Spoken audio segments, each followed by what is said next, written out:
Okay, so after those crazy lines over sus flat 9 in the last section, the song opens up first with a B minor 7 chord, skipping the 5th string and using these open strings. You can tell this part was written on acoustic because I'm constantly playing these open strings. The next chord being A. Now I'm skipping the 5th string here, and on the last chord, which is E, I'm just muting it. But for the second chord, it is an A chord, so I have this open A. So the progression is just B minor 7, A, E, and every single one has those open strings from the first and second.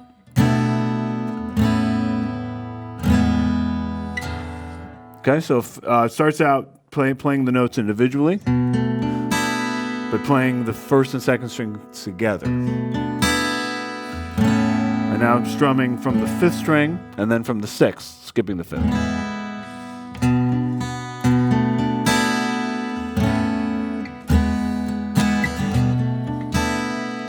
And now each one hits quickly, bum, bum, on the hit.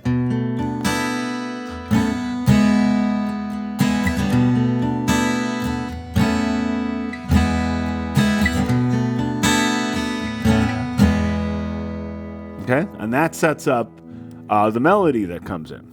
Now, for the melody, I'm playing it with the low note as F sharp. Okay, now I'm thinking of this as B minor, right, just like before. But in order to play this melody, it's pretty hard to hit that bass note. You know, there's already a B here. When the bass player hits the low note, it's great, but we can live without it. We have our B here, and then we have our A here. So, and I'm hammering on with this high note.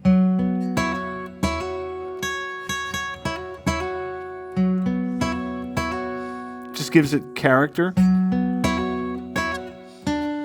Right, so the melody is this.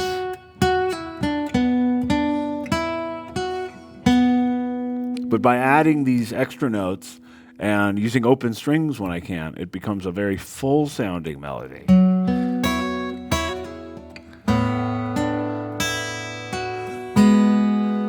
Okay, so you notice I didn't go up the scale. I didn't go, even though that's all it is. It's a pentatonic pattern.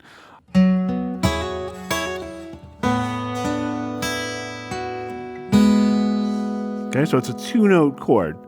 G sharp with B in the melody.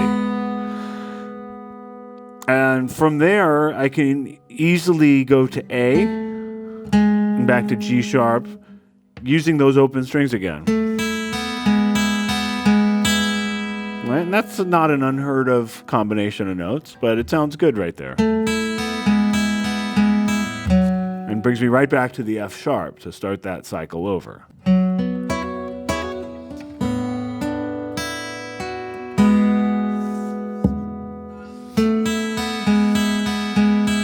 Starts over.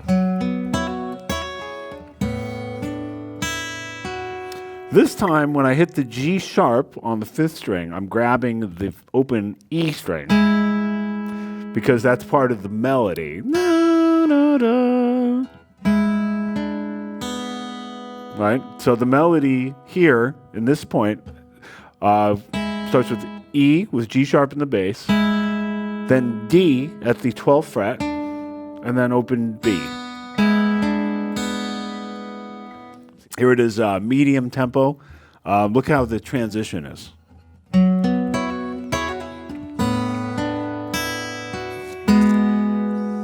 First one. Second melody. E string, D, B. Okay, so that's how that all connects. Then, just like we did before, we have a C over E to a D over E, except this time, instead of fingering it like this, I'm only fingering the 3rd, 4th, and 5th strings. And that lets me keep that open B. I just feel that works better with this part. And then it starts over.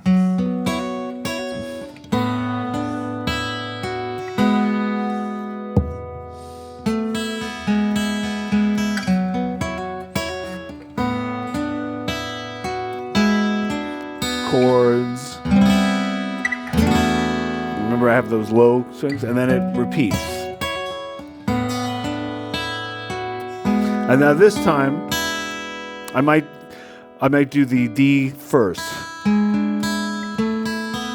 just to give it some variety. And coming out of it, I'll go here. You could look at this as a G triad over C, right? Or you could look at it as a major 7, C major 7, but with a 9. I think of it as G over C. It just makes more sense to me. Then that moves down a whole step. And then it starts over again. So here are all those parts for this section played up to tempo so you can hear it in context.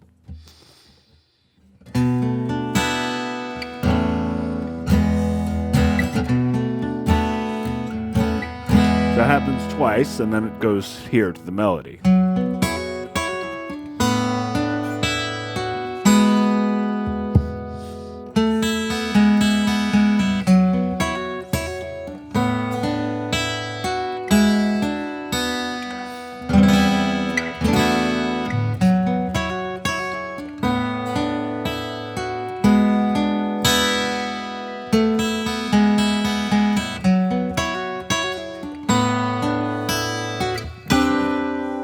G over C. And it all sounds really nice on acoustic. That wraps up this section, and we have one more section of the song to look at.